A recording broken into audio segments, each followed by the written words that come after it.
Reviewing Heroes of the Storm Balance Patch Notes, October 31st, 2018. And things are a little zoomed in here, but I found the sidebar super distracting, honestly, so I zoomed it in here already. I haven't actually read these patch notes yet, so I'm kind of trying to capture more of a live reaction. Let's see what they did. Looks like it's, 4, 8, 9, about a dozen heroes. Starting with Felstad. Flight cooldown increased from 60 to 75 seconds. This is actually a pretty big deal. 15 seconds on a global is a lot, and this adds up, of course, over the course of the game. Interesting. I'm not sure the hero needed it, but looks like they've compensated it a little bit in the epic mount. By 40 second, they buffed the epic mount 20 by 10 seconds, but the base cooldown's been nerfed by 15, so there's no. Oh, that wasn't catching. Here we go. Wasn't. You won't see that value, of course, to level 20. So, Kel'Thuzad, Frost Blast, which is his AoE stun ultimate or root ultimate. Cooldown reduced 70 to 60. Nice. Every minute you can spam it. Mana cost lowered as well by 10. Nice. And the root duration increased by 0.25 seconds. That sounds really nominal, and it is on a single target, but given it can hit an entire team, the radius is pretty large. That's potentially an extra total, 1.25 seconds. It's cool. I like it. It makes the ability a little more appealing, considering how spammable his other ult is. Let me see. Barb Chains, Talents, this got a nerf. This is fair. I think the talent was really strong. I'm pretty sure this has been nerfed before. I'd have to go look at previous patches. I'm not sure. Ice Cold got a buff. I think that's his auto attack. Slow change from 10 to 15%. That's nice. I'm pretty sure everyone also goes to change talent at 13. So basically just trying to buff up some of his talents. Let's look at Bambi here. Choking Pollen. Increases 70 to 85. 3 stacks. 125, 135. Doesn't everyone just go Splintered Spleer or other talent? I forget what it's 7. So this is basically a really unappealing talent. They're trying to make more appealing.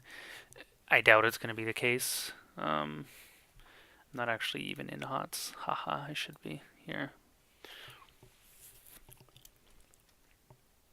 Let's see.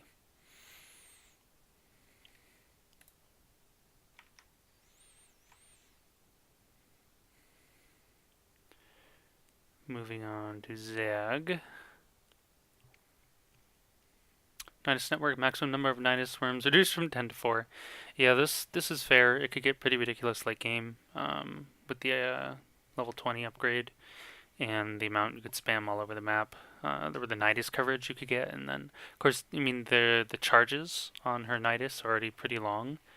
I think it's like 100 seconds per charge or something. I could be horribly, horribly wrong. Let's go find out. Let me see. This needs to get up here. And here, we'll go infinite for a moment. And where we were looking first at Bambi. Bambi, where art thou? Yeah, everyone just goes Splintered Spear, Wild Vigor. This is like a really unappealing talent. It's now a slightly more appealing talent, but I don't see that doing much. Zag. Go away.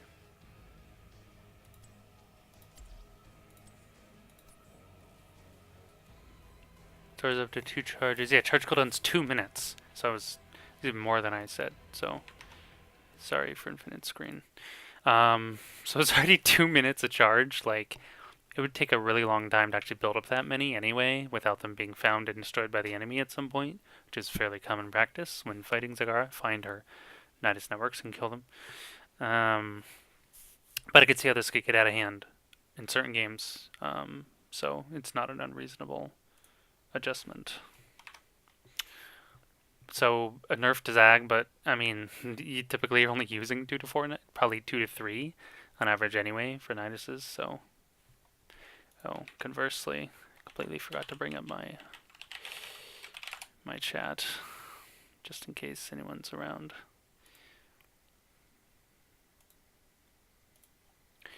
just in case. Looks like we're fine for now, though. Down to supports.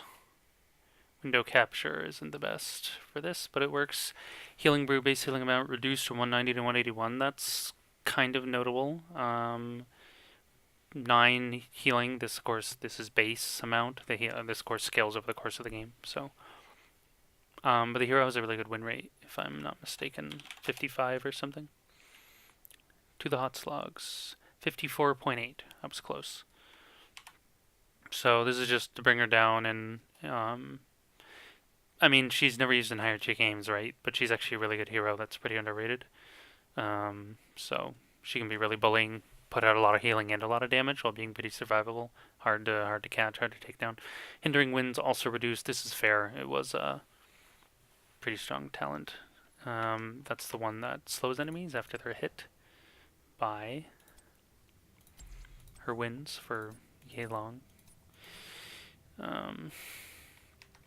It was 25% for 2 seconds. Now it's 1.5. So 2 seconds for 25% is a lot. So this is fair. Half second less is reasonable. Putting it down to 1 second would be kind of useless. So 2's too much, 1's too little, 1.5 is pretty perfect. Lucio, Mr. DJ, haven't seen him in a long time. Looks like he's getting some buffs. Crossfade, speed boost, okay. 5% more is pretty nice, because this isn't flat scaling. It's, what's the word? It's a bigger boost than it sounds, in terms of amplifying move speed. Because it's not 15% plus 5. It's 20 anyway. Amp it up. Cooldown reduced 15 to 13. 2 seconds. That matters because his amp it up's a big ability. Mana cost also reduced by 10. I mean, these are some nice little buffs for the hero, but there's just not that much of a good reason to use him the way the game's been played for quite a while. Lucio can still do some cool stuff. Some nice, like, okay, he has anti-burst with Sound Barrier, but so does Whitemane with Aegis. No, wait. Good lord. What's the name of her talent? Aegis something? Scarlet Aegis. I was thinking of Oriel's talent. I knew I was wrong. So, it's kind of like why, I was talking about this in my learning stream the other day. It's like, why would you pick, why pick ATC or why pick this hero, for example? And Lucio's just hard to justify for a lot of the same reasons. Like, anything he can do for the most part, other supports can do in some cases better. Though, that being said, his move speed, of course, is unique. Of course, he can constantly heal the whole team, also unique. But his healing's not very good until level 16, where he gets Rejuvenesca. So his biggest, utility is to speed up rotations, or engages or disengages. And that's still really valuable. No supports can do it the way he can, for sure. Or really any other hero. And you have heroes like Tyrael with Smite, who can boost move speed. ETC can get the, I can't remember the name of the talent. Speed metal or something like that. Now I'm curious. I never really take it, so I don't know what it's called. It is in fact called speed metal. I was correct. So other heroes have ways to boost your allies' move speed and help them out, but Lucio's, of course, is in his base kit, which is really nice. And of course, the crossfade got buffed, so we can do it even more. It's handy.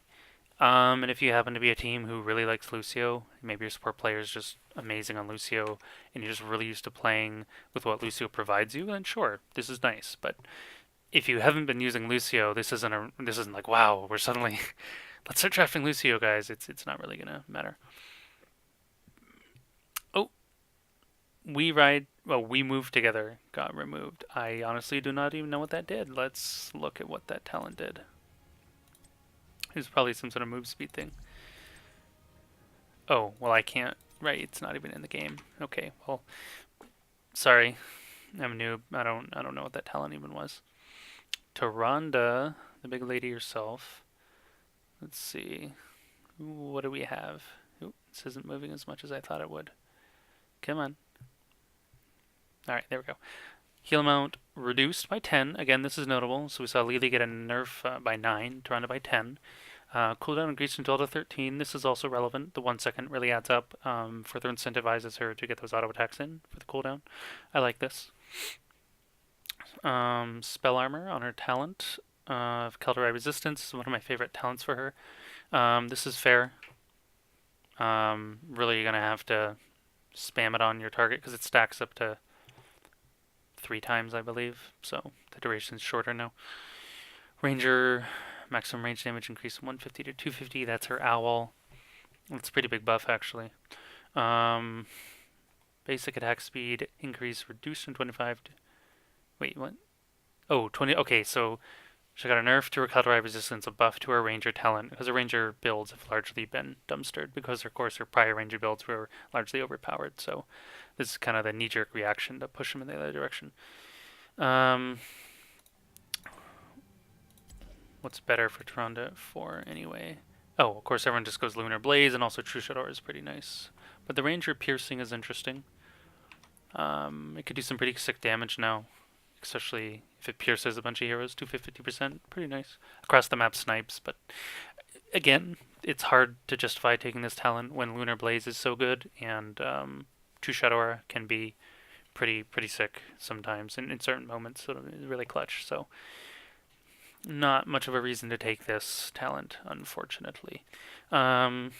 Ice Blade Arrows was really good, so now it's slightly less good. 5%, 20% still a lot.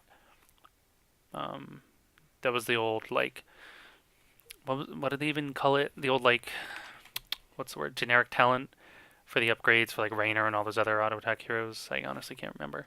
Something of the Storm or something. I believe those are all 20%, so the fact that hers was 25 is interesting. And Uther, stun duration increased from. Whoops, went a little too far. There we go. It increased from 0.75 to 1 second. This is actually really big. This is huge, considering how many stuns he can output during a fight. This is really cool. This is nice. Stuns are super valuable. People don't underrate stuns or anything, but as a support with point and click hard CC that he can get out multiple times per engage typically. Certain depending, some talents will lower that, but just on a base level. Sorry, it's pretty good. So I like this. This is cool. If you want to run a stun train, you want to do some weird Uther frontline main tank shenanigans or whatever, this is cool. 1 second's a lot. Really adds up. And those micro moments where you're like, they just got away, we just missed our stun, follow-up combo or whatever it might be. It doesn't have to be a stun follow-up, just whatever follow-up it is. This will really help facilitate it. It's people are sitting longer in mage damage, or they're just getting hit a little longer by an assassin, blah blah blah. So it's cool. I like it. Artanis. Phase Prism. Cooldown reduced from 16 to 14. Nice. Okay, so a buff to a swap. 2 seconds again. Seconds, every second counts in the HOTS over the course of a game. So nice buff. Nothing crazy, but a nice quality of life or buff or whatever you want to call it. Graviton Vortex. I believe this is the one that pulls multiple heroes. Kind of like a fishing hook on Stitches. So 5 mana cost. I mean, it's kind of meh, but sure, why not, I guess. Blaze, I heard he got some changes. Oop. Little too far. Where are we going? There we go. Oil Spill. Slow amount increased from 40 to 50. That is a lot. That's really nice. Ignited oil spill damage reduced from 18 to 16. That's fine. The slow is honestly more valuable than the damage, generally speaking. For purposes of screwing with enemy heroes and setting things up. The oil spill reduction damage could really affect his wave clear. I'm not sure how much because I haven't played Blaze in a while directly. To me, this is just pushing him more towards main tank stuff for sure. Let me look at Jet Propulsion, 1 second cooldown, mana cost. Yep, armor increased 25 to 30. But that's a lot of Pyromania. 10 armor increase is big. So to me, this really pushes him even more towards that main tank role, which supposedly he was originally meant for when Blizzard released him, and then didn't realize they had made this ridiculously good offlaner. I still maintain that people could maintain with him with release Blaze or post-release Blaze. He went through some adjustments, with Bunker and this and that. I don't think just now that I've, increased his mana cost. Oh no, we can't offlane anymore. Like, I don't believe that personally. Is he harder to offlane with? Yes. Was he bad to offlane with? No. Still really good. Um, again, if you're a team, you utilize that hero well. But no, this really incentivizes you to just put him in the 4-man, 3-man, whatever it is. The non-offlane role. With these skills, you get more armor. You have more slow. Um, you have more stun, jet propulsion, less mana cost. This is cool. I really like this. And I really like Blaze in the 3 or 4 man. So I hope to see more of this as a result. If you have, if you tried it before, just give it another try now. If anyone's not really sure. Dahaka got the same. Okay, so Blizzard's taking him at globals. So they nerfed Dahaka to match, and same thing. Did the exact same thing. 15 seconds on the baseline, 10-second reduc on the level 20. I thought Bright Wings was. I can't remember what they've done with hers.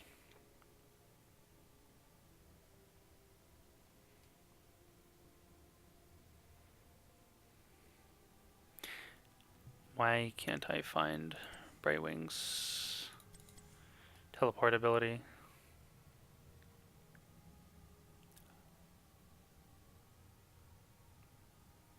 I have no idea. It's actually not in our talents, abilities screen and HOTS. Am I crazy? I'm not crazy. It's not here. So I actually don't know exactly Bright Wings right now. Oh, I can just like go into try mode with her, I guess. Which is silly, but why not?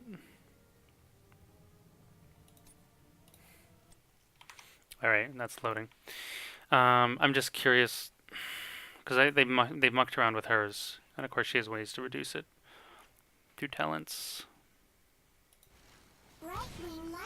Yeah, her phase shift's still 60 seconds, that's what I thought. I was like, did they change Bright Wings to be 70, 75 in like a prior patch, and they're matching hers? So Bright Wing remains at 60, which is pretty cool. I like that. That's good. Support power. Mal'Ganis, alright, here's the big man. Let's see what they did to him. Mr. 57 whatever percent. Fell Claws 72 to 69, 3 less damage. This matters again for just damage against the enemy, and his own healing will be reduced again throughout the scaling. Healing against non-heroic targets reduced from 15 to 10. That's pretty notable. Carrion Swarm healing against heroes just 175. Okay, that's also really notable on his Carrion Swarm. His Carrion Swarm was pretty insane. Like mid-late game, you hit 2 to 3 targets with it, which is pretty easy to do, frankly, in a fight. He could heal for like 3,000 health, which is, 60% of his health pool or something. A little redonkulous. So this is less ridiculous. 75% is still enough to justify taking the ult and using it and everything. So this is basically what I thought. They just looked to target. I don't know if I said this on stream, but I predicted they would target his survivability, which makes the most sense. Not really mess with his kit like cooldowns and whatever. See what else they did here. Plague Bats, damage reduced, really? I felt like this was already too little, personally. Like, kind of a pointless talent. Not pointless, but like, for a level 16, didn't feel very impactful to me. I think it's more like a level 13 skill, but who am I to say? Frenzied Assault, bonus physical damage increased 10 to 15. This I like this. This is the one where when he attacks targets who have higher health than him, he gains increased attack speed and damage. And I did feel like it was a little not quite enough oomph for a level 16. So I like that this is buffed. That's cool. I'm interested to see how much, probably the biggest impact here for Mal'Ganis really is Carrion Swarm, because that's like his bigger teamfight impact ability. The Meteoric Touch, because they didn't do anything against heroes, just against non-heroic targets for his trait. So he still heals for the same amount, other than that he'll heal for less with Fell Claws, ever so slightly, very slightly. So that one time, or whatever, there's times when Mal'Ganis walks away with like 1 HP, he probably now won't walk away with 1 HP, or maybe 3 HP, haha, because he'll be healing less off of Fell Claws, given the damage reduct. But yeah, I don't mind this. 15% against regular targets, because this could also be buffed to 25% with his lifesteal at 1. The lifesteal aura, whatever. I can't remember my talent names right now.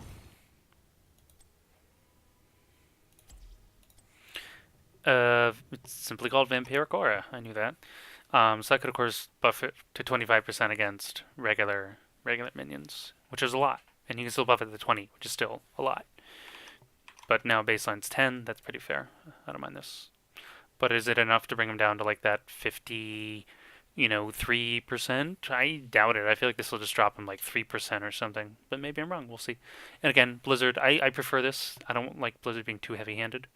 Not a fan of that. So, that was actually not as many patch notes as I thought, balance-wise. I was like prepared to do some like hour-long patch stream. Bug fixes. Fixed an issue with the roll 20. Okay, I mean, whatever. Fixed an issue that caused the Mal'Ganis Spec to change the Malfurion after loading into a game. What? What? That's hilarious. And I fixed an issue that caused Anna's level 13 healing dart talent fail to apply to heroes at full health. Ah, yes. These are her talents that like can speed boost and remove roots and stuff. She has like speed salts, smelling salts, and all that jazz. Speed serum, purifying darts, smelling salts. Yeah. So really, I mean, if a hero's rooted or slowed, they're probably already damaged, or stunned, also probably already damaged. So really it's just a speed serum. I think this is what it really matters for. Is where you'll see you'll notice Mal'Ganis fixed initially grant Mal'Ganis vision from summoned units while the blind Izzet talent was active. Yeah, that's fair. You are supposed to be blind and not see anything. So I think this it says summoned units. I heard the items on Volskaya could give you the vision specifically. But again, maybe it's something like some Asmodean or Zagara minions in there. Nazeebo, Gargantuan or something. User interface. Fixed an issue causing level 5 and level 15 percussion forward icons to appear as white squares. Okay, well, that was it. Patch notes complete. I did say I might do some learning stream stuff. Whoop, my mouse is super janking out at me right now. Hello, mouse.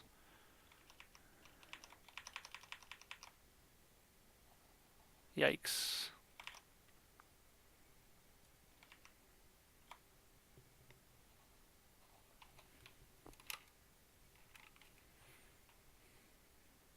Come back to me. Alright, well, I was gonna transition into doing, let's see, I want to plug the right thing. Probably this. There we go. So to unplug my Stream Deck, does some weird stuff. My USB.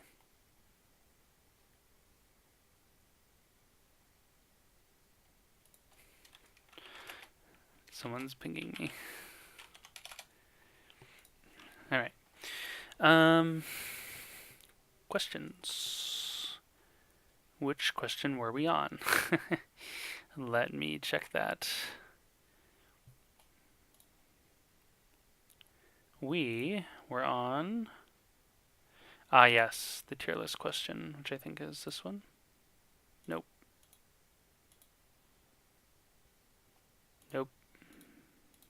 Alright, this one. I didn't get in, actually here, maybe I can do this live. Where was it?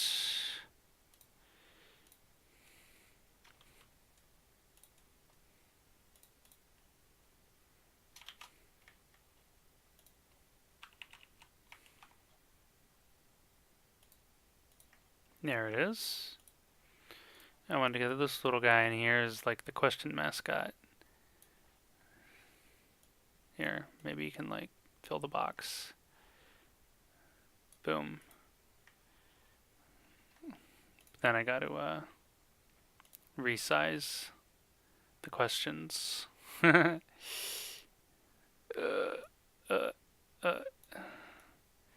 Alright, I'll mess with that later, but there, I kind of like that. But maybe I'll put that as a team logo or something some other time. But oh, MJ's in the chat. Sorry, I wasn't really prepared for this. I was wondering about those boxes showing up. Small thing, but happy they fixed it. Also, your volume seems a lot better today. Is that a picture of Zeldrith? Yeah, I switched headsets to my regular one, which has a really good mic. Has always been super solid. Is that a picture of Zeldrith? It is. It is. But for now, I'm going to use it as like the little avatar for questions. What is your version of the tier list? Top tier list as in first pick or first ban? So this is a really interesting question, and I'm not even sure it's a good question for me because of my best brain A, because of the way I look at HOTS is I believe all heroes are good, and I don't really care about meta. And I think if you're good at using a hero and know how to use it and leverage its kit to help you win the game, then go for it. Doesn't matter what it is. I will, the caveat is that certain heroes, it's true that certain heroes are harder to win the game with. Typically off meta pick heroes. Not all of them, some of them. And thus, by making the game harder for yourself to win, maybe you don't win as often. It could be that way. But off meta picks still have the advantage of being surprise picks, and they typically aren't banned. They typically aren't picked by the enemy, meaning you can kind of just take them whenever you want, or spend more of your bans banning annoying meta stuff or whatever you want to or you aren't hurting yourself by banning meta stuff, or you aren't really hurt by the enemy's targeted usual typical meta bans because you're not picking them anyway, kind of a thing. Nonetheless, I would still approach the game with a certain philosophy. Really, it depends. If you're asking me, so I'll just not here in chat, but like, if I was making a tier list for Hero League, I would have a specific philosophy for that. Versus making a tier list for teams, like say, a master level team playing in Heroes Lounge or NGS or whatever. I would still I play the game a certain way, and that would probably influence my tier list. I could try building one live on stream, or at least looking at it. Let's have a peek, because I do have a Heroes Hearth account. Heroes Hearth. But here we're gonna have to go over here again. Whoa, this is too big, much too big. Yikes! Window. Boom. And also I don't want that. All right. Tier list. Please select your battleground. Oh, yeah, so they even let you select battlegrounds, huh? Let's just do overall then. Notes for tier 1. Drag a hero. Okay, this is fairly straightforward. I should probably move my camera though. Bum bum bum. Like over here. Tier 1. Oh man, yeah.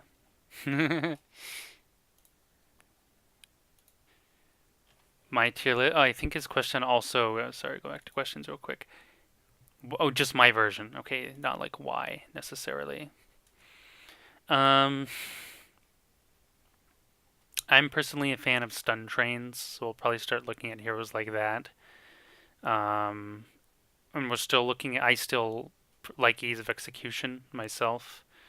We're gonna drag Garrosh in there because he can feed team kills to his team pretty easily. I really don't like how these heroes are laid out, honestly. This is pretty annoying. I wish they were like in a grid right here. I still maintain Diablo for life. ETC, probably not right now. Phoenix is redonkulous because wave clear. So like what would influence my picks here is largely things like just raw base kit power being really high impact. Things like Garrosh Diablo, or super strong things like Phoenix who have both wave clear and good team fight, for example. Genji, obviously, because he's stupid, even though I hate him and I never draft him, but he's redonkulous. I guess we should just go through the list. Abathur honestly is tier 1 straight up. Alarak is a like feast or famine. He'll be tier 2. Alexstrasza, kind of both tier 1 and 2. Really, it depends on how good your Alexstrasza players. We'll drop her in tier 1. Anna is super underrated. We'll drop her into tier 2. Artanis also tier 2. Anubrak, I'm going to rate him tier 3, even though he's probably super higher. Asmos, definitely tier 1. Arthas, tier 2. Oriole, probably drop her into 3. Blaze is tier 2. Brightwing's tier 2. Cassia, honestly, is like super variable. She's either like godlike or kind of useless, but I don't really like her, so I'm going to put her into tier 3. Chen is probably tier 5, lol. No, let's drop him into tier 4. Cho is probably like tier 3. Chromie, probably also tier 3. Diva, bit underrated, super useful, but actually going to put her into tier 2. Deckard, tier 1. Dahaka, again, he's like in this weird tier 1, tier 2. Like he's tier 1 on certain maps, right? But on other maps, he's useless, so let's just put him tier 2. ETC, I'd like to rate him higher as my most played warrior, but right now it's kind of hard to justify. Felstad, we're gonna even as a global. Globals are highly rated, but he's paper. Gall also goes into. Wait, did I put him tier 3? Again, this is super conditional. If you're a good Cho'Gall team, this hero's tier 1. Gazlowe, I love him. He's a little underrated, but it'll probably get dropped into tier 4. Just because, like, it's not just the Gazlowe player who has to do well. It's everyone else as well. Needs to understand, like, how to play around Gazlowe. Greymane, tier 2 for sure. Gul'dan, probably also tier 2. Hanzo, tier 2. Illidan's pretty swag, so we'll drop him into 3. Jaina, probably drop him into 2. Junkrat gets 2. Kael'thas, to me, is tier 1. Kel'Thuzad, if you know what you're doing. Kerrigan, I think, is just slightly underrated. Karazim, not the biggest fan. Leoric, super solid. Li Ming is super good. Lily is... She's still usable in the right context, so I'm probably not going to drop it to 3. Lunara's tier 2. Lucio is fucking garbage. He's going tier 5. Morales will probably get a tier 4. You can use her really well on, like, Diamond Master under the right conditions. Naz, Murky's a boss. Murky's fucking tier 2. Alright, Murden's tier 1 because he's super useful. Mephisto's definitely tier 1. Medivh's tier 1. Malthael's tier 2. Nova's underrated. Let's give her tier 3. Rexar is pretty garbo. Tier 4. Sergeant Hammer's really good. Probably tier 2. Rhaegar's underrated, tier 2. Rainer's tier 1. Rag on certain maps is tier 1. Tomb of the Spider Queen, Braxis, and so on. Or against the Sylvanas, lol. But we're going to drop him into tier 2. Samuro, also underrated, but high skill cap. Like, this hero is capable of being tier 1, but, like, he's hard to play with and around if you don't know what's up. So we're probably going to put him in tier 3 just because of the, like, difficulty factor. Stitch is tier 2. Sonya, probably tier 2 these days. Tassadar is underrated. Like, this is the thing. I think so many heroes are good. I don't really have, like, a regular tier list. Thrall's tier 2. Vikings are 3. Thrall is 2. Tyrande is 1 if you know what's up. Stukov's 1 if you know what's up. Provius is like tier 3. Actually, he's probably like tier 4. Zul'jin, honestly, not that great. He's tier 3. Zeratul, pretty darn awesome, honestly, but not tier 1. Tier 2, Zarya, Zagara. Yrel's probably still tier 1. Zul, I think, is honestly super underrated. I'm putting him tier 1. Whiteman's easily tier 1. Varian, 2. Vala is weird for Vala. Let's do Valeera. Valeera is easy, like tier 3. Tracer is probably also like tier 3 these days. There's a lot of ways to deal with her. Uther, let's drop him to tier 2. Tychus also tier 2. Sylvanas is easily like tier 3. Honestly, she might even be tier 4. I'm putting her in tier 4. Fuck her. Vala is either like useless or really good, so she's probably tier 2. It really depends on her comp. Butcher, a bit underrated. Well, let's drop him into 3. And Ezebo, pretty solid. 2. Mouth, probably not. Again, he's in this weird spot. He's like a 1.5, right? Let's see what else we end up with. Maev's easily tier 1. I dropped Furion in there. Let's just leave him in tier 2. Johanna is tier 1 and Mal'Ganis is probably like number 1 tier 1 still. Alright, here's my tier list. Notes for tier 1. Stuns 4 days and wave clear. Macro, engage power. Good stuff. Tier 2 is tier 1 in the right situations. Generally useful if you know what's up. Tassadar honestly might not belong in tier 2 for this reasons. He might be like tier 3 under these. Useful if you have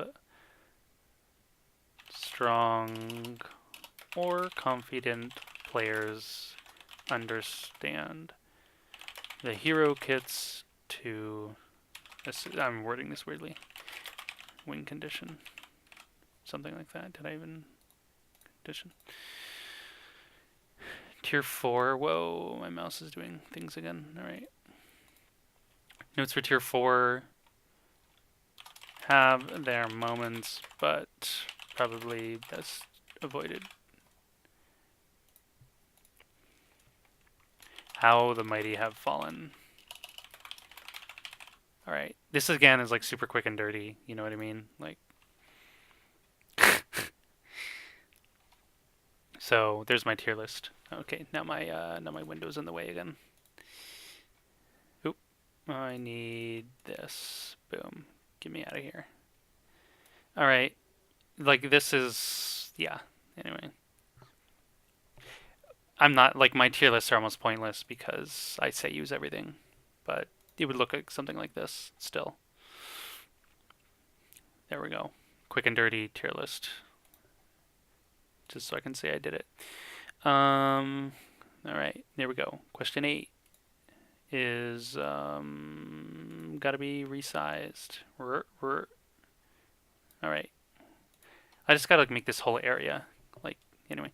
Background. We tried the tank Zool combat at a very hard time pulling it off using Yrel, Zool, Jaina, Deckard, Tronda, and Tomb of the Spider Queen. Well, there's problems right away with that, but this is where we pull up our handy dandy map.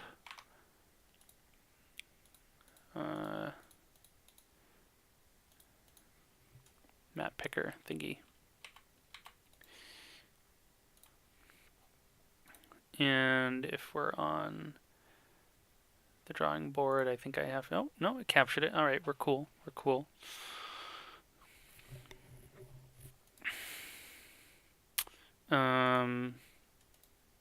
What else do I need? I need the hero picker.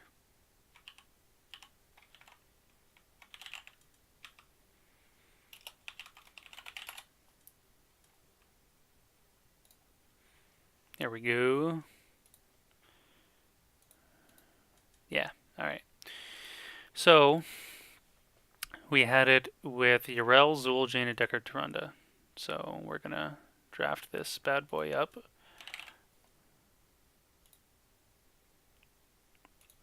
My mouse is still doing weird things. So, Yrel, I believe it was Jaina. Where's Bay? Best waifu. Eye is blind. Maybe. This is easier. Yrel, Jaina, of course Zool. I believe I heard a Tronda in there. And there was a Deckard or something as well. Deckard. If I'm not mistaken, this was... Yeah, I should really pull up the question over here too. I can look at it here.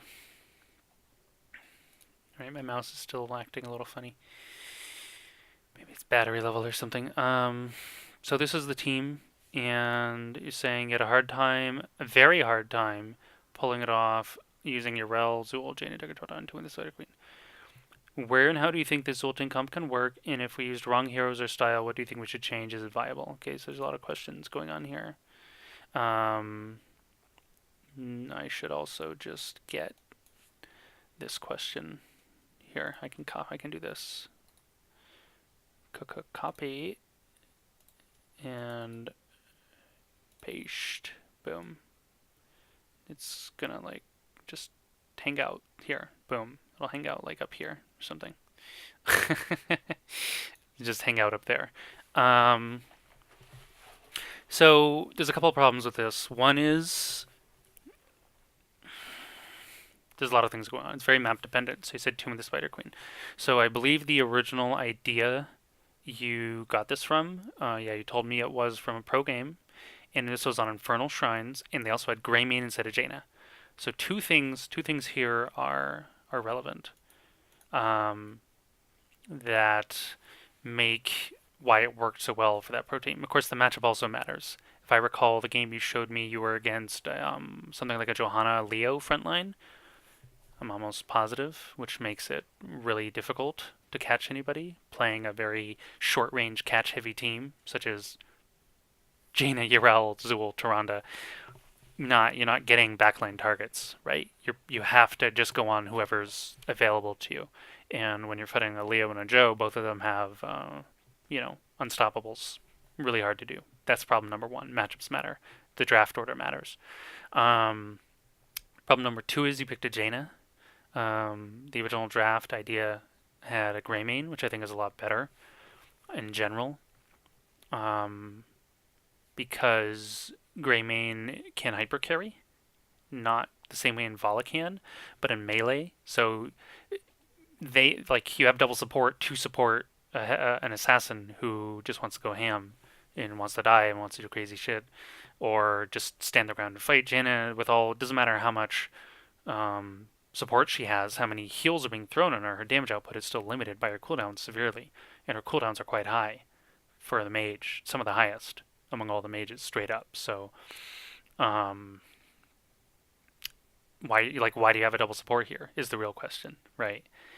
There's no benefit to this draft to having a double support, considering your assassin pick. So, but I don't think the draft is. I don't think you absolutely need double support in this draft to make it work either, right? It's matchup dependent. You could cut the Deckard here. You could cut the Tyrande. Keep the Jaina and just throw in another assassin. Throw in a Raynor. Throw in a Phoenix. Throw in a Greymane. You know what I mean? Throw in a Vale even. You already have a really heavy front line to protect them. I think it's fine. So I know we talked privately already about like how maybe the Jaina ruined the draft. I don't think that's true. I think the Jaina is okay, but like something has to change. You either cut the Jaina and put in an auto attack / ability, a sustained damage dealer of some type. It doesn't really matter which. Though I would recommend like that Phoenix, Raynor, Greymane. Someone who has been a wave clear, camp power as well, good fight power. Like throwing in a Lunara or something is a little like not quite what you're looking for in this draft. I mean, it could be, but not really. Because you want some element of burst, not like 100% burst, but like a little bit. Greymane gives you that. Phoenix can give you that. Raynor can give you that. To varying degrees anyway, depending on their talents and ults and blah blah. So that's issue number one. So let's just, I forgot I'm on that like the hero picker thing this whole time. So depending on what you're really looking for, like Tyrande works pretty darn nicely with Zul, and maybe you don't need this Deckard, so you get rid of the Deckard, and you throw in, I mean, a Tomb of the Spider Queen. I mean, I would probably go for Phoenix, personally, would be like my top pick. Just because of how well-rounded he is at doing everything. Has a lot of big team fight ult with salvo. Has decent salvo synergy here with the heroes. There's a bunch of roots and slows going on. But could even do, Planet Cracker if you're on a rooted target, or there's a lot of choke points on Tomb of the Spider Queen. You could just, big laser beam of death. Not the worst. And he can still run around and do camps and clear waves. He's good at bossing, good at poking turn in, reasonably speaking. So I like the Phoenix, but again, could be whatever. But let's look at this another way. We keep the Deckard. And then we're cutting Jaina, and then it doesn't have to be the gray main, but he's one of the better options. So this was the original draft, and you can see why it works so well. You lock somebody down, they get damage amped, they get CC'd for days, and Greymane can just go in and nom nom people while Yrel zones, keeps them off, and or dives the target as well. This is fine. So so next thing we're going to look at is drawing board. So this is Tomb of the Spider Queen. And as you can see, let me see if I get my tools properly. You know, there's just not, you're basically moving from here to here with this comp on Tomb of the Spider Queen, right? And then there's just whatever bottom lane shenanigans are going on with Yrel. So we have, oh, well, this is now Jaina. Gonna go back to your original draft. So you have Zul, Jaina, Tyrande, Deckard running around, right? Here, what's clear all? There's actually like, my character key wasn't working. So we have like Azul, Tyrande. Heroes don't seem to be in order. Where's Jaina? Where's Bay? Oh, I see. Okay, this is for red and blue. Alright, well, whatever. Red team would be on the left, but too bad. Alright, I can't find the rest of the heroes, so whatever. But there's some of them. So the point is, you just have... but I really want to find them. Okay, so they do go in order. JJ, alright, so there's Jaina. Hello? Jaina? Oh, no, she's there twice. For some reason there's a Johanna. I don't know why there's a Johanna. Actually, there's a Johanna on the enemy team, so that's not the worst. And then there's a Deckard. A, B, C, D. Okay, so this Johanna should be blue or something. Whatever. Point is, you know, you have these heroes running around on the map, right? Between these two lanes. Here. What's the hotkey to reset the lines? Clear all lines is L. Right? You just, like, what are they really accomplishing? You can wave clear, but you're probably not going to kill anybody. She's midway down right column. Yeah. Thanks. I do realize after the fact they were in alphabetical order and I could use that to quickly find them. There's just not really enough room to make use of this draft on this map. Like, you flash clear, and then what do you do? What do you do? Right? You can flash, honestly, on Tomb, people can do this for 10 minutes on both sides. Here, what's another? I need another color. Hotkey color, purple, green, pink, orange. Wow, that's not great. Whatever. And the other team does it over here. And you can just gather gems for like 10 to level 10 while the bottom lane people do their thing, right? And maybe you come down and try and gank the Yrel who is down here. Speaking of, let's throw Yrel down there. You know? Oh no, you're the Yrel. Who was on there? It was the Leo. Leo was down there. Leo. Hammer. Leoric, JKLM. There he is. You know? Hello? Now there's a lead. I don't even know I don't know what this thing's doing.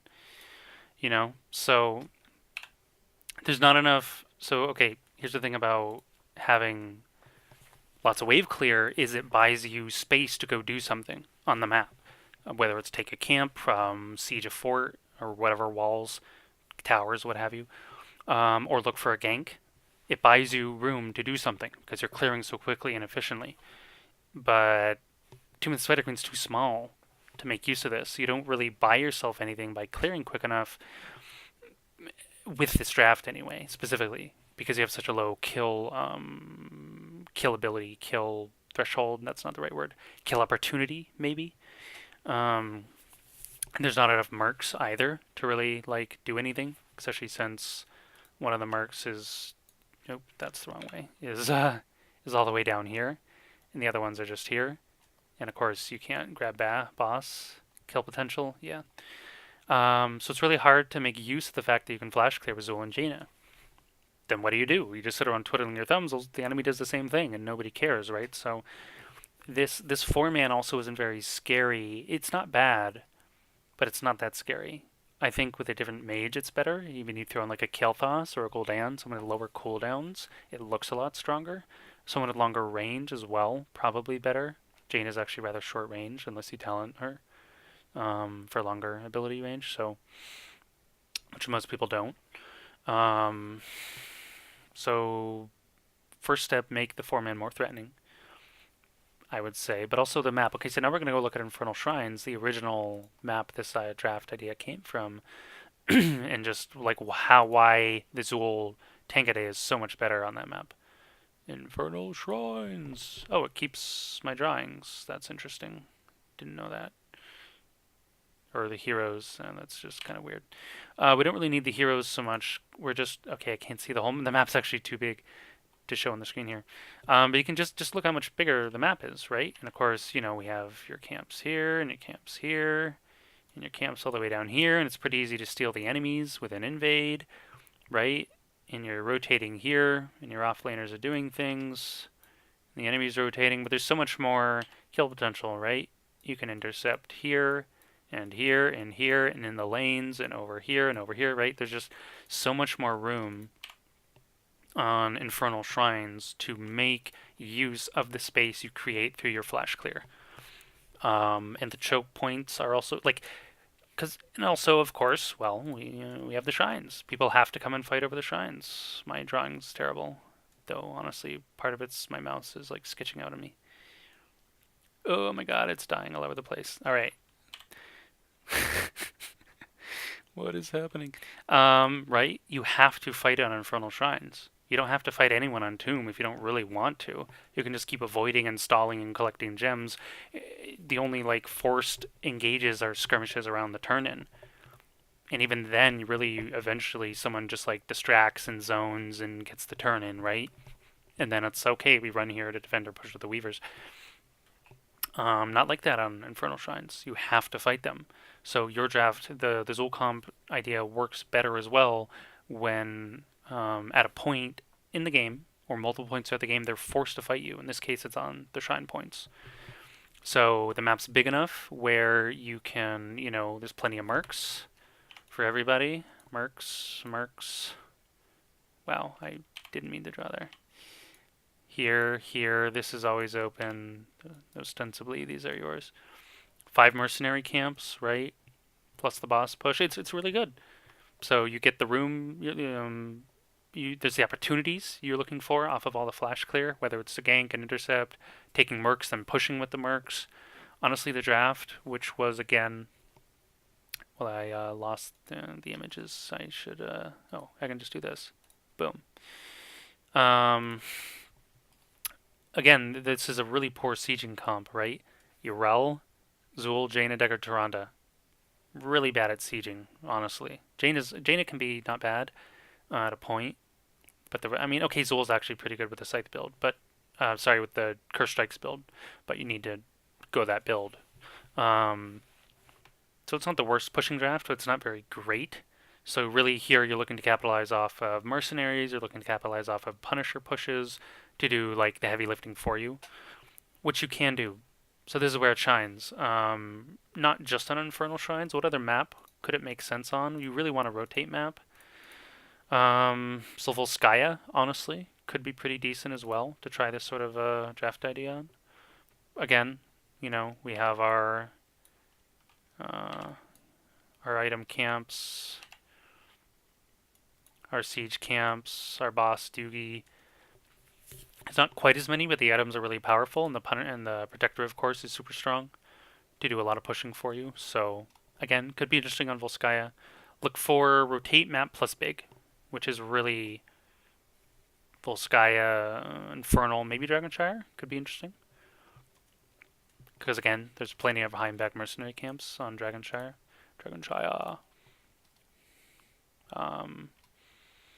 With the sieges, Bruiser, Siege, bottom Bruiser, Super, and then you connect these two, and then push, and then you just push. Victory. Okay. I got an F in art class, by the way, so don't hate on my drawing skills. And I'm using a trackball. So So is it viable? Yes, definitely viable, super viable. Zool's a really underrated hero, and he has been for a long time, well before the pros went, oh hey, this is interesting. He's always been good on rotate maps, no matter what sort of draft you're building around him. He's a really good duelist. He does a lot of damage as the game goes on. He scales really well. He has a really strong base kit. He has a lot of utility and damage, like both at once, depending on his talents and his kit. So he's just generally pretty darn useful, and I think people should use him more. Should they like spam a main tank? Probably not. But could you get away with it more regularly? Sure. Just it has to be the right map, and you need to understand how you're trying to win the game. Play around it. And if we use throwing heroes, we talked about that, or style. What do you think we should change as viable? I think we pretty much covered this question at this point. I'd say so. I believe we have. So back to questions. Boom. Hey, now we get to go. Someone else. Someone else gets in here. Whoops. Cersei. Can this like? There. Cersei, who's also on Throwing Shade. Question: when might it make sense to run a single tank and single support comp? I think that's super common, isn't it? Unless you mean no warrior in the offlane specifically. Maybe you mean that. In which case, I'd say honestly, really any time. It's just a matter of how you play. Like, are you throwing some assassins in the offlane, like a Thrall or Sagara or something instead, rather than your typical warrior slash bruiser style hero? You know, your Dahakas, your Urels, your Artanises, your Dahakas. Maybe I already said Dahaka. All those heroes. Your Arthas, you know, all these like typical warrior tanky bruiser types. So when do you cut one of those? Well, basically when you can get away with it. Like, drafts can be greedy. Greed isn't bad. It's just bad when you're punished for it. And of course, the greedier you are, the easier it is typically to punish the greed. But it can also just be really overbearing because, say you have like a Thrall in the offlane versus, I don't know, a Dahaka or Sonya, although those Sonya is basically an assassin, so that's not the best example. But sometimes the damage can just be like too intense, even though you're maybe a little on the less defensive side. It's just kind of like it's more of a the best defense is a good offense type strategy, and you know, when you run, it's also a great example because he self heals and has a lot of defensive utility in ways to like control the battlefield with either his ultimates. And he has a lockdown and he has poke. Thrall's a jack of all trades, so he's an easy example. But let's pop over to our screen, our hero picker. And I'll also have to copy this question over. Let's bring the question with us. Copy. And this question is going away. Boom. All right. So when does it make sense? Okay. And single support. I mean, I think you always run single support unless you're specifically hyper carrying. Or I mean, there's exceptions like Karazim can really be an assassin with an edge towards supporting versus a support with an edge towards assassinating whatever, dealing damage. You know, just go Iron Fists and all that build, punch people in the face all day, and then you still throw out some heals. So you can do that as well, right? To make up, just find ways to compensate. You know, Heroes is all about drafting is all about the puzzle pieces. And okay, my screen's blocking a lot of stuff here, but you know, here are your puzzle pieces, right? All these guys are your puzzle pieces. So it's just understanding how they fit together reasonably. They don't have to fit together perfectly. Everyone doesn't have to have like ridiculous synergy. It just has to make sense. It just has to be a functional win condition. But map matters, as we just talked about in the previous question. Map really matters. Draft can be great, but also, as I said in my prior stream, nothing exists in a vacuum in HOTS, other than certain solo lane matchups, like Dragonshire top lane. Is almost like its own mini game within HOTS, where I've played games on there where I never leave, and we win. Practically. I stay there for like 20 minutes, just fighting the other guy. Basically. or maybe once or twice you make a rotation and join a team fight. So it happens, but it's rare. So for the most part, map really matters. So take that into account. This is what you do. When you hit the draft screen, notice the map, whatever it is, and then if you're not good at just drafting on the fly, just creating drafts and archetypes and all this stuff, which honestly most people aren't, then use a spreadsheet or whatever to write down some draft ideas per map. And then when you're in practice or you're in NGS or whatever competition, Heroes Lounge, then when the map hits, or of course if you're picking the map, if you win the coin flip or what have you, however all that works, then you know what you're doing. At least you have an idea of what you're doing or what you want to do, and that's really important because then you can focus and draft. Okay, and what sort of offlaner works best with that? For example, Thrall, Zul, Zag, etc. Offlaner. What makes that work well? Okay, well let's. Oops, actually gonna need that. Thrall, Zul, Zag. Oh, talking about offlanders. All right, well, let's build a draft. That could make sense, but of course the map. Okay, well, choose a map. I love Alterac Pass. Let's pick Dragonshire because Dragonshire is cool. So we're gonna be on Dragonshire. Honestly, just notice this little map picker thingy. And let's see what makes sense. Blaze is like swag main tank boy now, so we're gonna pick him. And a single support. I'm looking for something a little more aggressive here myself.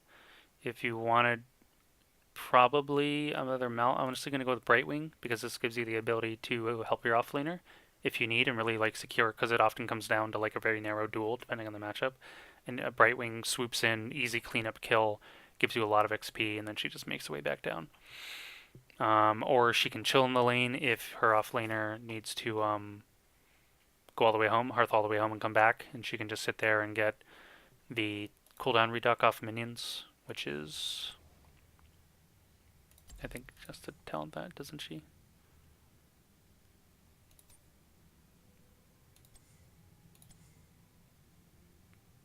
I swear there was like some talent about minions dying and reducing her hyper shift. Oh, it is. It's level 1 hyper shift. Yeah. But of course, Greater Polymorph is really good. Anyway, Brightwing, a lot of utilities, so we're going to grab her. Because Dragonshire thing. Again, this is Dragonshire specific. I might not do this on another map. I'd pick like a Malf or a Deckard or something. But this already gives you a lot of lockdown, reasonable wave clear, utility. And for your off lane, yeah, Thrall's Zag can be really strong. Zag's a little weird where like she's really good in lane, but can't always contest people on like a point, like a Braxis or a Dragonshire. So we're going to pick Thrall because I already mentioned him and you're mentioning him, so great minds think alike. Here's your offlaner. And then, well, we already have an assassin, so at this point, you would just keep throwing out damage. Alright, let's do fun stuff. We're going to grab a mage. Again, looking for something like flexible and handy dandy, so we're going to grab a Kael'thas. And then we need some sort of auto attacker type hero. I'm almost considering Kerrigan here because we have a lot of lockdown, but that puts you a little all in. So getting an auto like a more regular hero is probably better. Like the Raynor or Phoenix. I use Phoenix as an earlier example, so let's skip him. Maiev could be interesting, honestly. Maiev could actually be devastating here. Let's just throw in Maiev, but this is matchup dependent, right? I may not pick a Maiev, I may pick a Raynor. I could even pick a Junkrat. I could pick a Genji. So Genji Brightwing is also, again, like a potential combo. You do the Brightwing bombs, could be really good. You could throw out a Hanzo. Like, you could really pick any number of these assassins, though with the melees, with Caviers, like, I don't like going too melee heavy because that can be really punished by enemy mages and stuff. So, for example, maybe you don't have Thrall in the off lane, you have a Zagara. Well, then maybe I throw a melee hero in the 4-man, like a Kerrigan or an Alarak or a Butcher or a Ragnaros or something. Right. Kerrigan's probably the easier choice there because they have super easy setup with Blaze and Brightwing. Just polymorph, jump on someone, slow them with oil, polymorph, jump on them. Like, they're goner. So, super easy. And you can just rinse repeat that like every 15 seconds or something. Um, so, right, so this is one possible way. So let's look at that a little differently, like I just said. So, boom. Zag's in the off lane. Zag. But then we need something, we need something. Blaze shouldn't be the only melee guy, gal, whatever, person. So we'll grab a Kerrigan too.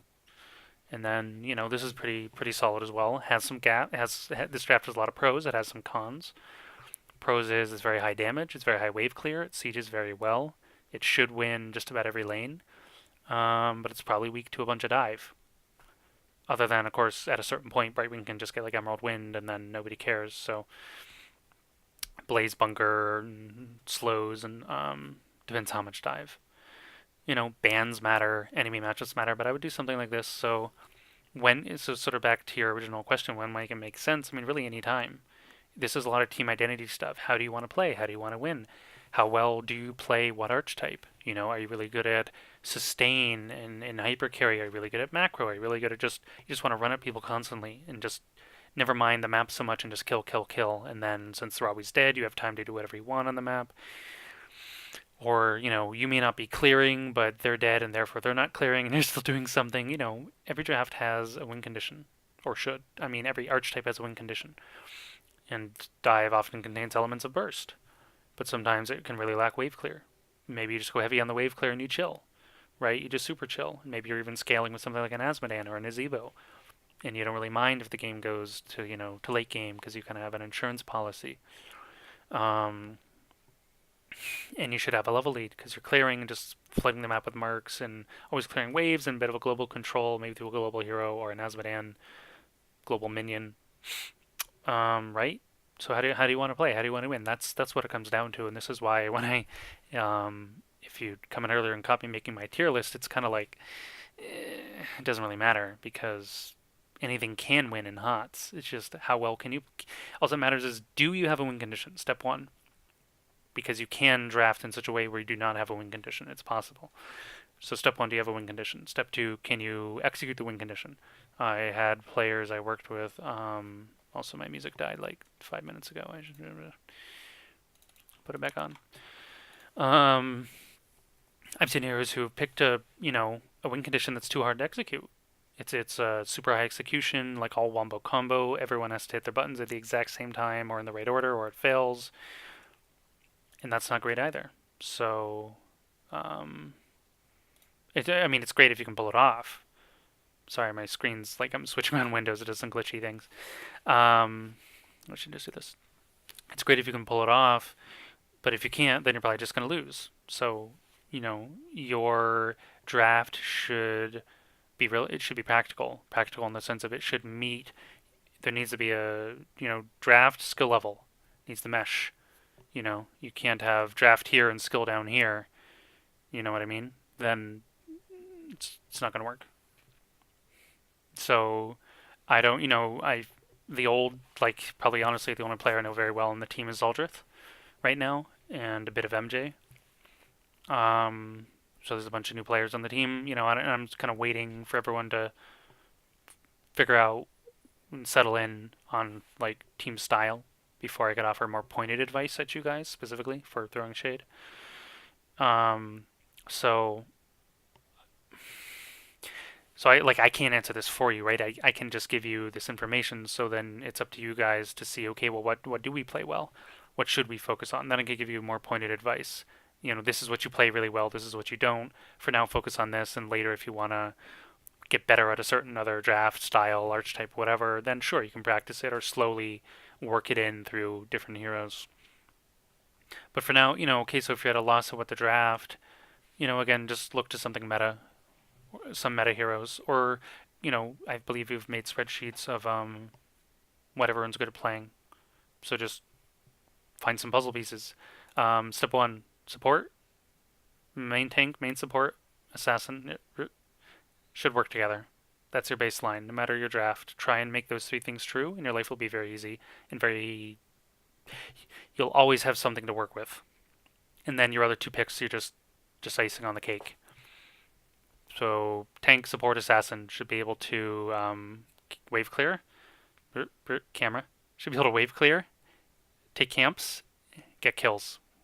with 3 heroes. The other 2 should just be doing other things and or helping you do what, just helping you achieve slash overachieve what you already can do. So start there. Use those as building blocks if you're having trouble drafting.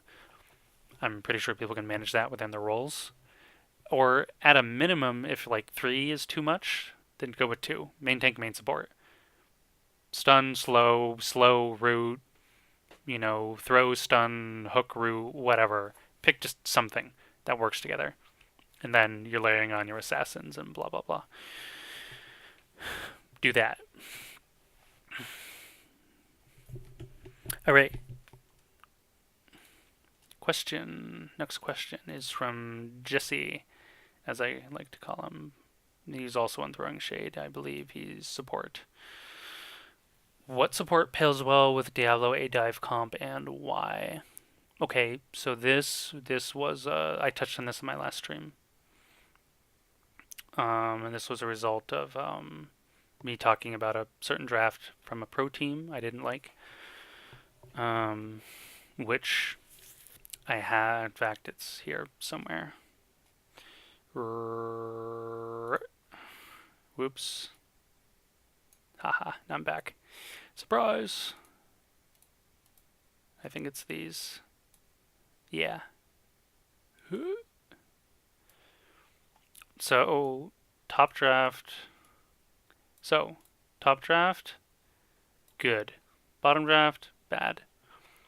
Why is this top draft bad? Okay, I should really have like a fancier screen for this, but whatever. I also need the question. Follow me, sir. Question.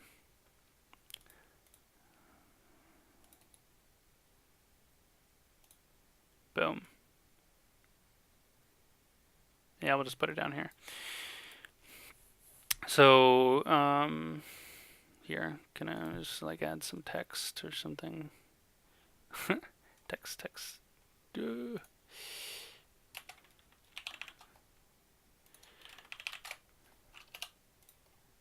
Here, this draft is good.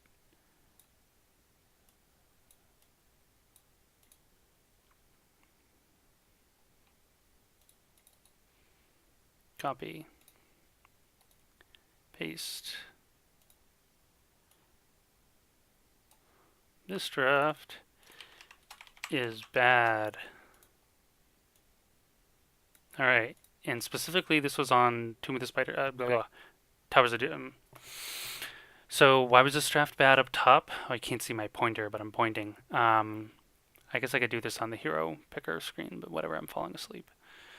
So the reason, okay, so the original question is, what supports pair well the Diablo comp and why? And I'm bringing this up because, as you can see over here, why I didn't like it. Well, for one, you have Diablo with just one. It's one tank, super tank with 4 squishies. Not the greatest, even though Deckard's fairly survivable as a support. Not ideal. Li Ming, like Diablo tends to move people around. Li Ming has very targeted skill shots that need to travel out of travel time. It's not that you can't work with a Li Ming as a Diablo, but it's harder than other mages. Hanzo's damage also can be very chaotic, scatterarrow, not necessarily guaranteed hit. And Diablo can only lock people down in a very specific manner. So of course you can just hold your abilities, but it's less fluid. It's not really, you kind of have to really wait to do your damage and then kind of do it all at once. So the assassins aren't the most ideal either. But so I criticize the Deckard here mostly. Deckard isn't bad with Diablo, and I think maybe originally I said he was or something. I didn't say he was bad. I said I didn't like it. I'd have to go back and like read the Discord what I exactly said, but it's because Deckard's CC is has cast time, right? And they could get out of it. They could just walk away, and maybe you basically have to precast his CC to combo with Diablo. And much like same with Li Ming, you basically have to precast your spells to combo with Diablo. The burden of execution is so high for this team, it's actually ridiculous in a sense. And they got no kills. Zero. Where's camera things? Zero kills. Okay, why did they get 0 kills? And now we're looking at, oh my god, camera angles. The good draft right here. Um, Crazy mobility. Everyone has defense. 4 out of 5 heroes self heal. All of them have 4 out of 5 have mobility as well. Okay, Raynor doesn't have mobility, but he's really quick, like move speed wise. Tron has long range follow up. Murden very flexible. Thrall very flexible. Zeratul very flexible. You're not going to catch with just a Diablo and unreliable Deckard CC. You're going to catch this team. Like, give me a break. It's not going to happen. So they got no kills. So matchups also matter. Okay, so we could erase this draft. Now you gotta get better at this camera pointing thing. We could erase the good draft and replace it with something else, and maybe the bad draft looks way better all of a sudden because suddenly they can get kills. They can reliably pressure the enemy team. But in this matchup, they can't. But so you can't make any draft universal. You got to be in the draft screen, in the game, in the map. Okay, what are we doing here? You know, the picks and bans are going in a certain way. You've got 2 or 3 heroes in each team. You have an idea of what each team's trying to do or should. Blah blah blah. You know, you just have to do things that make sense. But I don't encourage you to draft in the bad way because it's too niche, it's too particular. Like I said, the burden of execution is too high. You're making your life too hard for no particularly good reason. Like, why make your life this hard? Malthael is also just total paper this game. That's an aside. So I didn't see the pick ban order. So again, as DeWitt pointed out to me in DM, like, you lose some draft analysis info not seeing the picks and bans, and that's true. But so maybe the idea here is on 2D Malthael double soaks with on a pale horse, and the other 4 just camp a lane and push. In this case, it would be bottom. And I don't really like. I caught the game like way later, like level 13, 16 or something around there, 15, 16, when I first saw the game. And the enemy team had 12 kills and with the good draft, and leftovers had none with the quote unquote bad draft. But it just doesn't. It's just too wonky, right? Like, I don't like. I don't suggest you draft both your assassins with what's essentially unreliable damage that can miss, that is travel time. And Li Ming and Hanzo are basically that. They aren't the worst defenders, but they're kind of up there. In some cases, they are the worst defenders. So if you're drafting this way, you need to guarantee your lockdown more, is what I'm getting at with Diablo. Sorry, I'm not really. I answered your question. I'm sort of over explaining, but I'm trying to explain what led to this question in the first place. And this was my comments about this draft. So which supports? Okay, well let's hop over to Heroes Picker. Yay, Heroes Picker. And this is the wrong question. That is not the right question. Wow. Much tired. Wow, I'm just all over the place. All right, here we go. Boom. So, well, we're gonna and we're also on Towers of Doom in this specific example, and we got Mr. Diablo. And let's just pick up the other heroes in this specific example. We have Hanzo. And we have Mingri. Where's Bay? I don't know, I can't find her. Whatever. And then we have Malthael, though honestly it doesn't really matter here. Your offlaner shouldn't really be contingent on influencing your 4-man. They need to just do their own thing. The offlaner should be independent for the most part and just be handy. So maybe part of the idea behind this draft was they get people low with like Li Ming Hanzo bursts and execute them with last rights. Maybe that was the original idea, but again, it's too many conditions have to be true for this to make sense. It's just two. You have to hit 1, 2, 3, 4, and then you can last rights 5. And just no. So if I was them, or if I happen to draft these 4 heroes and for some wacko reason haven't yet picked my support, let's look at what's good. Not Deckard. You need something more instant and more reliable. Tyrande okay if you know how to play with Diablo, but it's more reliable than Deckard because it's a lot more instant. But it could also not be as awesome. I think Malfurion's pretty solid, though he kind of suffers from the same issue as Deckard, in that the root has to grow. But I think it's a bit more reliable than Deckard, because Deckard basically has to use 2 abilities just to land, like the seal and the cube, whereas Malf could just throw out the root. What am I doing? Oh my god. So I think Malph's all right. But for back to your question, oh, what's the worst pair with a Diablo? A dive comp and why? I'm sorry, I missed the whole dive angle. Well, for dive, that gets super easy. Super easy. Super easy, bud. You go Ray God. You go One Punch Man, or rather Many Punch Man. Why can't I find him? You go Karazhan. This doesn't give you lockdown, but you just keep running. You're like, we don't have Hanzo and Li Ming, or at least we don't have Hanzo in this example. Li Ming's fine, because he doesn't facilitate the dive. Ming does. Rhaegar, Oriel, what's her name? Alexstrasza is good. I'm not saying double support. I'm just too tired to X the heroes out. Alex is good because of Cleansing Flame, basically. She can just dive and pew pew, bum bum, yay, and yeah. And she has that, after every 2.5 minutes. It's not ultimate reliant either. What am I saying? It is ultimate reliant. Sorry, I'm just thinking of base Dragon Queen. Never mind. This would be better. Again, this is map dependent. So Alex on TOD, maybe. That would probably look better inside like Infernal Shrines. Lily's actually pretty reliable for divey things, surprisingly. Mostly because she can get move speed and run at people. What's her name? Brightwing Bay. Fail Sauce. Pretty darn good because of because she can just teleport in on a hero, and then Polly or Emerald Wind and do her shenanigans. Blink heal around the fight. So top 3 here. Let's just get rid of all these fools. Let's say Diablo Brightwing's pretty good, though you need to know how to play with her. Rhaegar is probably number 1, like easily. Really facilitates dive teams very well. Karazhan's pretty rad, but has some very notable drawbacks. Ana is actually not the worst, but kind of the worst. Let's skip her. Alex under certain conditions. We're just going to keep going. Are there any others? I mean, Tassadar's not really. Lucio, but he's trash, so don't bother. But you can.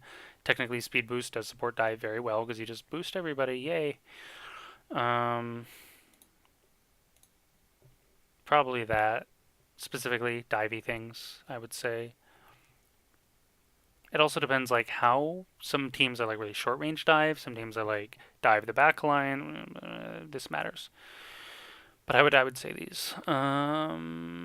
Questions. Actually, we had another question, even though I'm dying. I think we had a new question. We did. It's another Zaldrith question. Alright, we'll just try and answer this. Hiya. Hiya. One moment, please.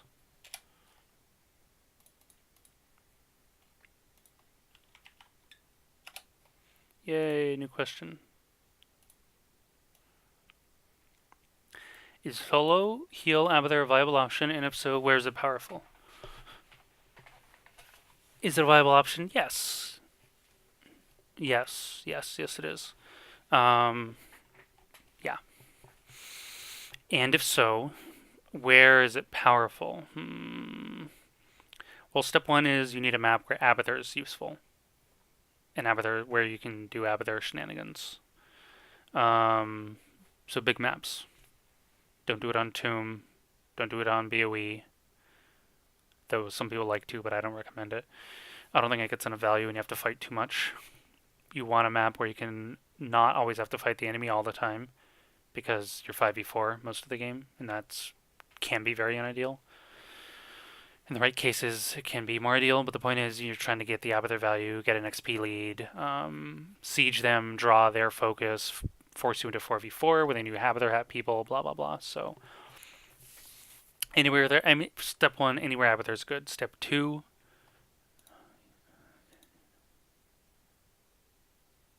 oh.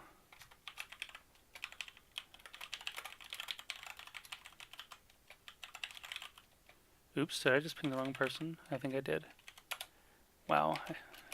1 second, sorry. Where's my edit button, dear lord?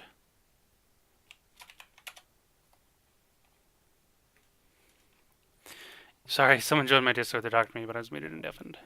Had to apologize. I guess we're gonna wait. What are we talking about? I got distracted.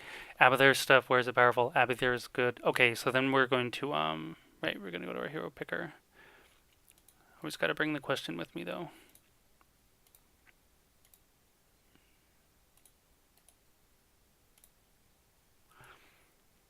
So where is it good? We already talked about that. Or where could it be good? Step one, start where Abby's good. Towers of Doom, he's actually pretty good. Crystallo could be pretty swag. Then we're gonna just do something quick and dirty here. Start with the old Abby face. So where's it powerful? Okay, well, when you run these soul support style, like Medivh only, Abathur only, or like pre-Tyrande rework, where she was mostly an assassin, you just two. First, the format has to be good. This is like mixing in Abathur things, but I'm trying not to get too much into that. But it has to be a functional 4-man because you don't have a fifth player. You just have a clone option at 10 with Abby, assuming you go clone anyway. So that has to make sense. But also what really helps is you just pick heroes who happen to self-heal. So that's not that hard because there's a lot of great ones. You know, ETC self-heals, Johanna self-heals, Tyrael can shield people. I mean, this dude self-heals for days. Let's get some Mal'Ganis in here. And, you know, then you're going to throw in again a nice all-roundy bro like Thrall, who's like super handy, heal bot. And then you're going to pick another hero who self-heals and stuff. So that's why we're going to grab Jimmy. Where you at, Jimmy? I need you, Jimmy. And we're going to grab Jimmy. And these three heroes already have like really high kill potential. Mal'Ganis, Thrall, Raynor. Both move speed, initiation, lockdown, self-defense, disengage. They can engage and disengage, also important. And you also, it's handy to have heroes who can be like double offlaners on Cursed Hollow. In this case, we have Abathur in one lane, Thrall in another, and maybe you have somebody helping out the Abby lane, maybe. And you're also looking maybe for a good clone target. Honestly, all these heroes are pretty solid clone targets, though, because you gain auto attack bonus. So Raynor, pretty easy. Thrall, pretty solid. Mal'Ganis, just crazy, more lockdown, fight chaos if you want. And then you could double down. Here you have choices, right? You can try and split the map more. So we could throw in a Falstad. Though really, I'd probably rather throw in something like a Zakara if you're going that angle. I don't really like Dahaka here because you already have the Mal'Ganis. We could Dahaka too, honestly. It's not the craziest. So you could go the global option from here. You could double down on the AA and throw in like a Phoenix. Reign of Phoenix is pretty nutso for damage. But again, there's other options. You could always do a Cassia or a Vala or whatever, you know. You could even throw out a Valeera if you want to be like really obnoxious. You have a good Valeera player, it'd be pretty sick. You could be a Nova, because why not? Nova's Bay. And has some global nuke potential. But really, if you want to be like more straightforward and really easy peasy, I mean, Greymane's mildly redundant, but he munches bosses. But Raynor does too, so kind of whatever. Honestly, this team already munches bosses. We don't need a Greymane. But again, you can at this point you already have enough of things. You're really just you're deciding which column you want to add more pluses to. Do you want to add more global? Do you want to add more macro lane pressure? Do you want to add like just single target burst? Do you want to go AoE? Personally, I would throw in a mage here. Personally, you could even be super dirty and do like an Asmo, but that's a little weird. But you could. Yeah, it's probably too weird, but you could. Realistically, you just go like I can't find assassins. Sorry. Kayle, we already used him earlier, but Kayle's pretty solid here. I really don't like Gul'dan on this map. I think it's a terrible Gul'dan map, so no Gul'dan. Chromie would be like pretty sick, honestly. Chromie's probably top pick here, but Li Ming's good too. because you already have lockdown, right, in your Mal'Ganis and your Thrall, and then you're just looking to just destroy people and delete them from that point. Chromie doesn't have self healing, but she has a lot of defensive options, long range, her sand traps, her timeout, whatever. You could also, you know, you don't want to go the Chromie angle. No Chromie. Well, then you go another nice Abby hat target like, you know, Yieldy Overwatch. Overwatch, yay. So balanced we. Blizzard, please. I hate Overwatch. Heroes in HOTS for the most part. Whatever. Genji's still really good. So you have a lot of angles here. You can go another auto attack hero, another global hero, another camp style hero, single target. You can go AoE wider, you know, whatever you want. Because you always like, there's no way you're not catching people with Reyna, Thrall, and Mal'Ganis. Of course, you could also say there's no way you're getting Mal'Ganis because it'd be permaban, but whatever. Fantasy draft here. The point is pick a tank with reliable catch, reliable follow up, and then you just layer on the damage. That's all you need.